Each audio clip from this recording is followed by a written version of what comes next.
The smell of lilies and grief hung heavy in the air at Peaceful Meadows Funeral Home as I sat in the uncomfortable plastic chair, watching my family argue over my mother's final arrangements. The irony wasn't lost on me that even in death, Maria Elena Martinez couldn't escape their condescending voices and dismissive attitudes. "Sofia needs to understand her place," my uncle Roberto declared, his expensive suit catching the fluorescent lights as he gestured toward me. At 45, he'd always been the family's self-appointed patriarch, ever since my father died when I was 12.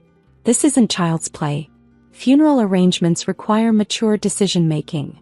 I adjusted my simple black dress, purchased from a department store, not the boutique where my cousin Carmen bought her designer morning attire, and said nothing. Let them think what they wanted. Let them see the modest Honda Civic in the parking lot next to Roberto's BMW and Carmen's Mercedes. Let them assume I was still the struggling single mother they'd written off years ago. My Aunt Isabel nodded sagely from her position near the casket display. "Sofia, dear, perhaps you should let Roberto handle the financial aspects. We know money's been tight since the divorce." The divorce. 3 years ago, when I'd finally left my cheating ex-husband and moved into a small apartment with my 10-year-old daughter Luna. 3 years of them assuming I was barely scraping by, working my little computer job as they called it, while they lived their country club lives and sent their children to private schools. "The bronze casket is more appropriate," Roberto continued, pointing to a mid-range option. "We need to maintain the family's dignity, but within reasonable financial constraints."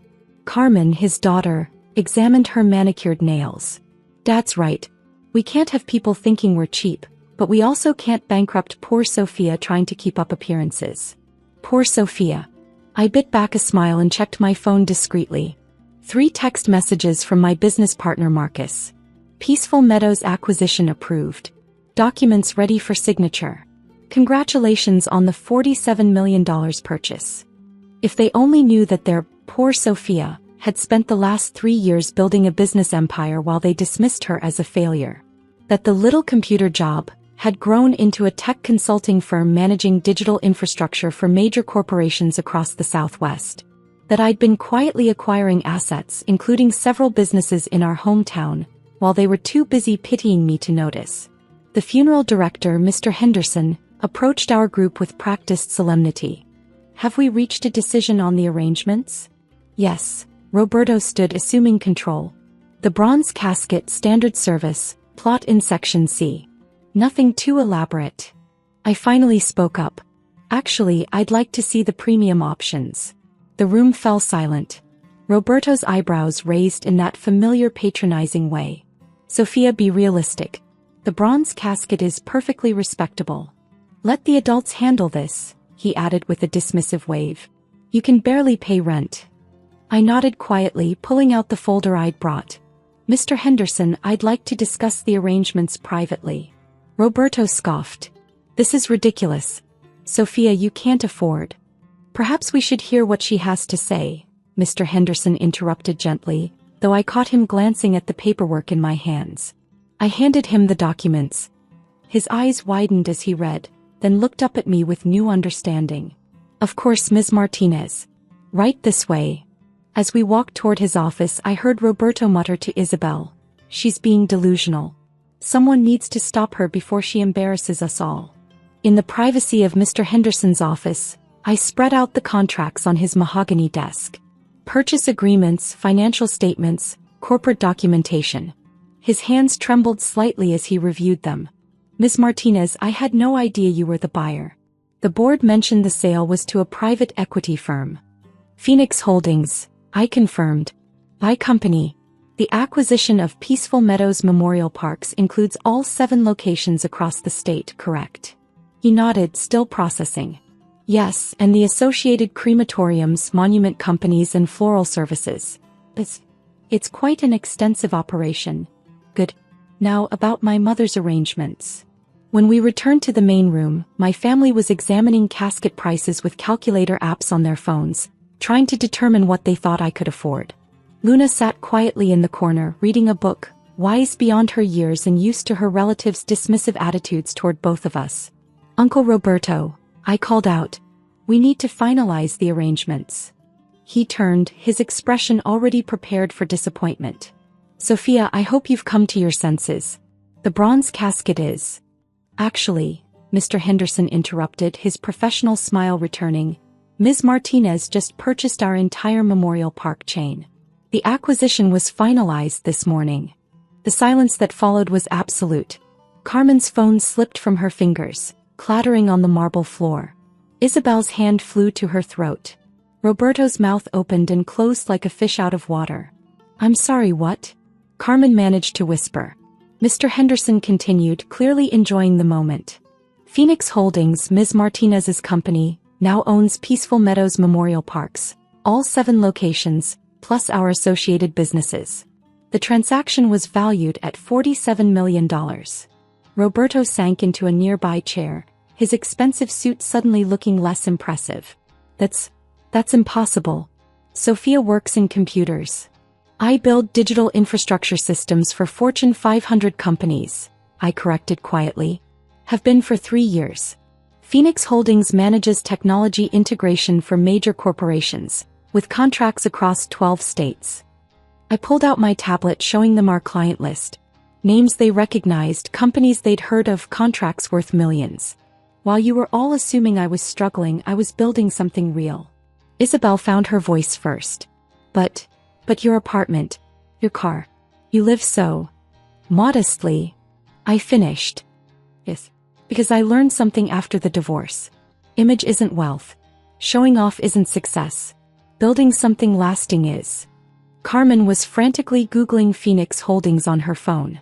It says here, Tio Sofia Martinez. Estimated company value. $180 million, I supplied. As of last quarter's evaluation. Luna looked up from her book, smiling slightly. She was the only one who knew the truth, the only one who'd seen me working late into the night, building contracts, growing the business. She'd also been the only one to ask real questions about my work instead of dismissing it. Roberto struggled to regain his composure. Why didn't you tell us? Why let us think? Think what? I asked calmly. That because I didn't remarry immediately, I must be failing? That because I chose to live below my means, I must not have any means? You never asked about my work, Roberto. You just assumed. I turned to Mr. Henderson. For my mother's arrangements, I'd like the platinum service. The mahogany casket with the bronze details. And I'd like to discuss establishing a memorial garden in her honor. Of course, Ms. Martinez. We can design something beautiful. Carmen was still staring at her phone screen. Dad, it says here that Phoenix Holdings just acquired 3 other major companies this year. Sophia's been featured in Business Weekly as one of the Southwest's most innovative tech entrepreneurs. The irony was perfect. They'd spent years dismissing my achievements while reading business magazines that featured my success, never bothering to connect the dots because they'd already decided who I was. There's something else, I continued, pulling out another folder. The land adjacent to the Memorial Park. I purchased that as well. I'm planning to develop it into a technology campus. It'll bring about 800 high-paying jobs to the area. Isabel gripped her purse tighter. 800 jobs? The mayor's already approved the development. Groundbreaking is next month. I smiled slightly. I thought it would be a fitting tribute to Mom's memory. She always believed in building something that would last. Roberto finally found his voice again. Sophia, we had no idea. We thought we were helping. Helping? I raised an eyebrow. Like when you told people at the country club that I was going through a rough patch? Or when you suggested I might need financial assistance for Luna's school supplies? Carmen flinched. She'd been the one to suggest setting up a fund for Luna's education, assuming I couldn't afford private school. Meanwhile, Luna attended one of the state's most prestigious academies on a full merit scholarship I'd helped arrange through my corporate connections. We were worried about you, Isabel protested weakly. No, I said firmly. You were comfortable with me failing. It made your own lives feel more secure, more important. The successful relative is supposed to be Carmen, right? The one with the MBA and the investment firm job. Carmen's face reddened. She worked for a mid-level investment firm, managing other people's portfolios while struggling to manage her own student loan debt. Nothing wrong with that except for the way the family had always held her up as the success story while dismissing my achievements. Luna closed her book and walked over to me. Mom, should I tell them about the Scholarship Foundation? I looked down at my daughter, so proud of her maturity and intelligence. What foundation, Mija? The one you started for kids whose parents work in technology.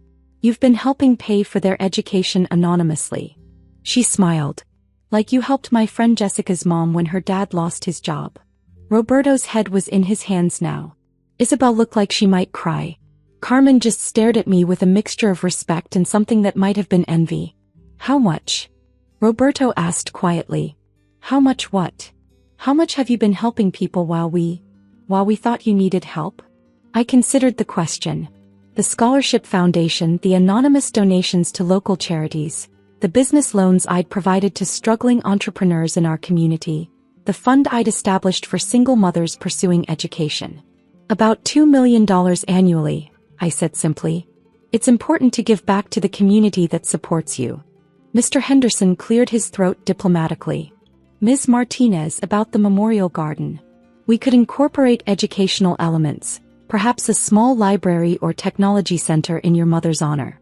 I love that idea. I turned to my family. Mom always said education was the greatest gift you could give someone. She'd appreciate knowing her memorial helps others learn. The arrangements took another hour to finalize. The platinum service, the mahogany casket, a memorial garden with a technology learning center, a scholarship fund in Mom's name. Roberto tried several times to contribute financially, but I politely declined. This was my gift to the woman who'd worked 3 jobs to keep me in school after Dad died. As we prepared to leave, Carmen approached me hesitantly. Sophia, I owe you an apology. We all do. We've been awful. I studied my cousin, seeing something I hadn't noticed before. Behind the designer clothes and perfect makeup was exhaustion, stress lines that expensive concealer couldn't quite hide. How are things at the investment firm? I asked gently. Her composure cracked slightly. Not great. The market's been tough and they're talking about layoffs. My student loans. She trailed off. Are you happy there? The question seemed to surprise her. Happy? I don't know. I thought I was supposed to be. Phoenix Holdings is expanding our financial analysis division, I said quietly.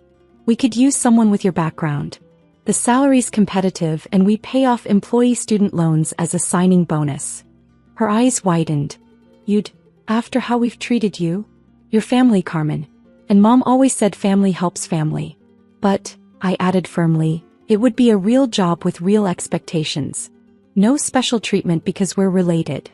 Roberto overheard and approached us. Sophia, about what I said earlier. Uncle Roberto, I interrupted.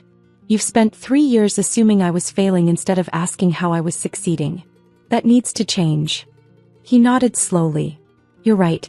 I let my own prejudices. I'm sorry. I pulled out one more business card, handing it to him. Your construction company's been struggling, hasn't it? His face showed surprise that I knew. How did you? I make it my business to know about local companies when I'm planning developments. The technology campus will need construction partners. Local firms get preference. Roberto stared at the card. You'd consider us after you assumed I couldn't afford a headstone for my own mother? I smiled slightly. Yes, but only if you can do the work. This isn't charity, it's business. As we gathered our things to leave, Luna tugged on my sleeve. Mom, are you going to tell them about the other thing? I looked down at her curious face. What other thing, baby? About buying Grandma's old house back. The one where you grew up. Isabel gasped. The house on Maple Street. But it sold months ago to some investment company. Phoenix Properties, I confirmed. Another subsidiary. I've been renovating it as a surprise for Mom, but... I gestured toward the funeral arrangements we'd just completed. The house where I'd grown up, where Mom had worked so hard to raise me after Dad died, where she'd eventually been forced to sell when medical bills mounted. I'd bought it back 6 months ago, planning to surprise her for her 70th birthday. Instead, it would become part of her memorial legacy.